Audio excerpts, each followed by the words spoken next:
নমস্কার বন্ধুরা, আশার রন্ধনশালায় আপনাদের স্বাগত। সবাই ভালো আছেন নিশ্চয়ই, আমিও ভালো আছি। এই সময়টা ইলিশের মরশুম বা ইলিশ, এই সময় আমাদের বাড়িতে খুবই রান্না হয়ে থাকে। সর্ষে ইলিশ, ভাপা ইলিশ, দই ইলিশ, অনেক রকম, বেগুন দিয়ে বা ঝিঙে দিয়ে। আজ আমি আপনাদের সঙ্গে কুমড়ো দিয়ে ইলিশের পাতলা ঝোল, এতে আমি সর্ষের ব্যবহার একদমই করছি না, রান্না করছি খুব কম তেল মশলায়। আর এটা গরম ভাতে খেতে দারুণ লাগে, খুব সহজে বানানো যায়। একবার বানিয়ে দেখুন, আর বানিয়ে আমাকে কেমন লাগলো আমাকে কমেন্ট করে জানাবেন। মিষ্টি কুমড়ো দিয়ে বানানো এটা। এর জন্য আমি একটা কড়াইয়ের মধ্যে নিয়েছি 1 টেবিল স্পুনের থেকেও কম সর্ষের তেল। তেল গরম হলে ওর মধ্যে মাছটা আমি অল্প করে একটু এপিট ওপিট ভেজে নিচ্ছি। অ্যাকচুয়ালি এই রান্নাটা কাঁচা মাছ দিয়ে করলে ভালো হয়, ইলিশ মাছে, কিন্তু আমাদের বাড়িতে কাঁচা ইলিশ মাছের ঝোলটা খেতে অনেকে পছন্দ করেন না, তাই আমি একটু ভেজে নিলাম। তবে আপনারা কাঁচা মাছ দিয়েও করতে পারেন, টেস্ট কিন্তু খুব ভালো হয়। একটু হালকাভাবে আমি খালি এপিট ওপিট জাস্ট তেলে দিয়ে আমি একটু এটা ভেজে নিয়ে তুলে নেব কিছুক্ষণ পরে। অনেকেই আছেন যাদের সর্ষে সহ্য হয় না, বা সর্ষে খেলে অসুবিধা হয় বা অম্বল হয়, অ্যাসিডিটি হয়, তাদের জন্য আমি বলবো এই রান্নাটা একদম পারফেক্ট, কারণ এতে সর্ষের ব্যবহার নেই আর তেলের ব্যবহার খুবই কম, এইটুকু তেলেই রান্না হবে। আর কুমড়ো তো খুবই ভালো একটা সবজি, তাই না? মাছগুলো আমি ভেজে নিয়েছি, এবার আমি তুলে নিচ্ছি।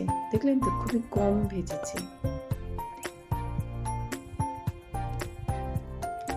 এবার ওই তেলের মধ্যেই আমি দিয়ে দেব হাফ টিস্পুনের থেকেও কম 1/4 চামচ মতো কালো জিরে। ইলিশ মাছ আর কালো জিরে না দিলে চলে। আর 3টে কাঁচা চিরা লঙ্কা।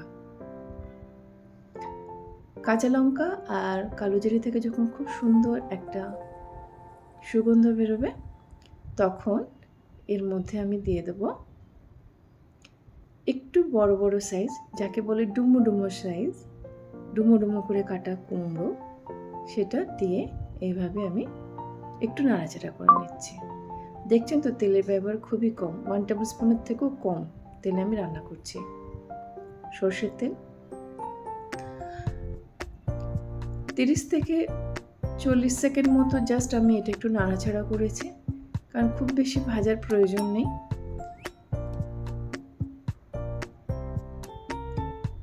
দশ মিনিটের মধ্যেই এই রান্নাটা কমপ্লিট হয়ে যায়।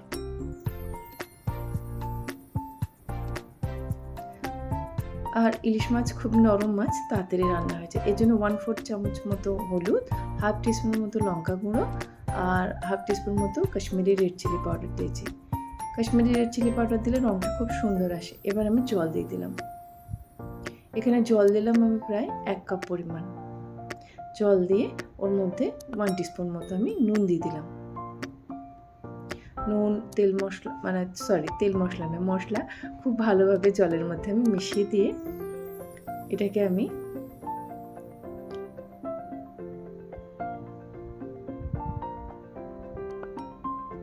এর মাঝে আমি জায়গা করে নিচ্ছি, যাতে ইলিশ মাছগুলো এই ঝোলের মধ্যে রাখা যায়।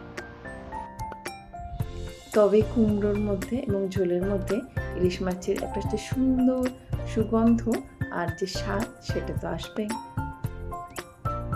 বললাম না, রান্নাটা করাটা খুব সোজা আর খুব সিম্পল,